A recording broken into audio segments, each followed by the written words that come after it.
इस आदमी ने जाते जाते बांग्लादेश को लगा दिया चूना, और इसने इतना भयानक चूना लगाया है कि बांग्लादेशी हांफते फिरेंगे। ये क्या कह रहा है, मैं आपको 3 इंपॉर्टेंट पॉइंट बताता हूं। पहली बात तो इसने पूरा का पूरा अपना एग्रीकल्चरल, देखिए एग्रीकल्चरल चीजें भारत भी इंपोर्ट करता है, लेकिन उसमें इफ्स एंड बट्स हैं। जैसे पल्सेस को हटा दिया, दालों को हटा दिया, मोटी मोटी चीजें वो तो आपको हटानी पड़ेंगी। कुछ चीजें जो आपके पास नहीं है या कमी है, ठीक है साहब, हमारे पास 10 देशों के ऑप्शन है, हमारे पास इतना नहीं है जितनी हमारी खपत है, इतना हम नहीं उगा पा रहे हैं, तो हमारे पास लिहाजा 10 देश हैं, हम प्रेफरेंस आपको देंगे, 50% आपसे खरीदेंगे, बाकी जो 9 देश हैं उनसे हम 50% लेंगे, लेकिन आपको हम मैक्सिमम बिजनेस देंगे। ये सब चलता है और ये सब होना भी चाहिए। इस भाई ने क्या करा कि पूरा का पूरा एग्रीकल्चर, अब बांग्लादेश जो है it's a largely agrarian society, ये कोई हाईटेक सोसाइटी नहीं है, कोई बहुत खतरनाक सॉफ्टवेयर नहीं बना रहे ये लोग। यही काम है, चावल उगाना, ये उगाना, ये सब करना, और दालें शालें अपनी, और मछली का और पोल्ट्री का, ये ज्यादा काम बांग्लादेश में ही होता है, ज्यादा काम।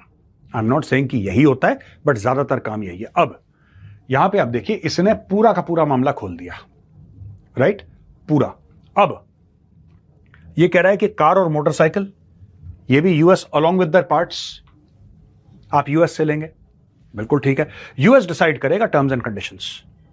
ये इस आर्टिकल में लिखा नहीं है, लेकिन मैं आपको बता रहा हूं, ये हम पहले कवर कर चुके हैं। यूएस डिसाइड करेगा कि तुम कैसी गाड़ी कितने रुपए में खरीदोगे, और उसके टर्म्स एंड कंडीशंस, उसके देखिए ना, हर एक जो देश होता है उसके मेजर्स होते हैं, किसी भी चीज के मेजर होते हैं। यार इसका ये होगा, इस कुछ नहीं होगा तुम्हारा, यूएस बोलेगा तुम्हें मानना पड़ेगा। ये साइन कर दिया मोहम्मद यूनुस ने। आखिरी चीज, अब ये कह रहे हैं कि अपैरल इंडस्ट्री, यानी कि कुछ चीजों जो कपड़ा बनाते हैं, मोटा काम तो इनका यही है, बांग्लादेशियों का जो एक्सपोर्ट वाला मामला है मोटा तो यही है कपड़े का। ये कह रहे हैं कि कुछ कुछ इंडस्ट्रीज इन्होंने आइडेंटिफाई करी हैं, कुछ कुछ ऑर्गेनाइजेशंस, कंपनीज इन्होंने आइडेंटिफाई करी हैं, वो कंपनियां यूएस से कच्चा माल लेंगी, यूएस से कच्चा माल लेंगी। जब वो यूएस से कच्चा माल लेंगी तो फिर क्या होगा कि ये उसकी बनाएंगी, जब जांगिया, बनियान, तौलिए, शर्ट, पैंट, जो भी बांग्लादेश बनाता है, राइट, और फिर बांग्लादेश उस सामान को वापस यूएस भेजेगा।